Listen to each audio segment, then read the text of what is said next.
Hey genealogists, here's how the FamilySearch Tree and Goldie May can help you with your DNA research. FamilySearch doesn't have DNA features per se, but when you're on the match list of any DNA website, you're often thinking, who are all these people? And the FamilySearch Tree can help with that, and Goldie May can make it even easier.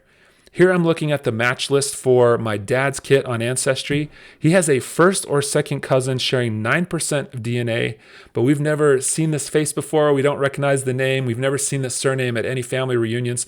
So it's quite a mystery, and it'd be awesome to meet him. He shares a huge 9% of DNA with my dad, and maybe he has the family Bible that got passed down to his side of the family, or other heirlooms, photos, other genealogy research that we would love to see. So it'd be great to meet him. So what we could do is open up Goldie May to the new Surnames of Your Cousins feature. This will pull data from your family search tree and show your grandparents, great-grandparents, and great-great-grandparents, the 2, 4, and 8 sets of couples. And under each couple name, you'll see additional surnames that have joined the family. Generally, this happens through marriage, where someone marries into the family, they take that name, and then the children have that name going forward. So for example, under the Miller and Cook line, for me, there are Andersons, Carters, and Despains who have married into the family. So if I'm looking at my match list and I don't recognize a surname, what I could do is take a name like, say, Ray, R-E-A, click over to Goldie May to focus that window, and then hit Command or Control F to search on page, and then I'll type in R-E-A, and then I'm just going to look through this list of names for any Rays that come up. And here's one under my Downs and Beckstead line. And if, just because the name matches doesn't mean that the Ray in my family search tree is the same as my DNA match list, but it might be for especially unique surnames.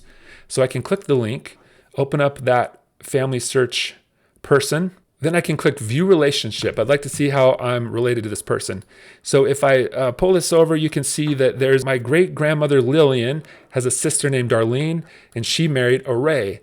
So I'm not biologically related to this James Ray, but I am related to Darlene, and so any of their children would also be related to me, and we'd share DNA through Parley and Lillian, our common ancestor. So I could then see if there are any children of James Ray. I could even look at the usernames of the people contributing to this person on Family Search and see if they're also Ray. Maybe I want to reach out through the Family Search messaging feature and see how we might be related. So that's one way that I could sort of sort out, is this the right Ray family? Is this the same one as the DNA match list? And see if we can share photos or documents or whatever. Now, what are the limitations of this? Well, you wouldn't find in this list of names a brand new person. So if the person you thought was your great-grandfather really isn't, and DNA comes to reveal that eventually, well, you wouldn't see them in your family search tree yet because you don't know about that person yet.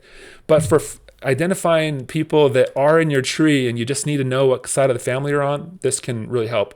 Now, we could do this manually. We could go into say I go back to View My Relationship, and we're going to look at this common ancestor, Parley Downs. If I go into his profile and I look at his tree, and then I choose Descendancy View, and then I choose, say, 3 generations, I could scroll down through all the surnames, and at the very bottom, I'll see a Ray family. I could do this manually for every descendant, or every ancestor of mine, and then look at their descendancy view. But that's what the Goldie May feature is providing, is sort of a descendancy view across all of your ancestors. As far back as you'd like to go, you can choose kind of the level you'd like to go.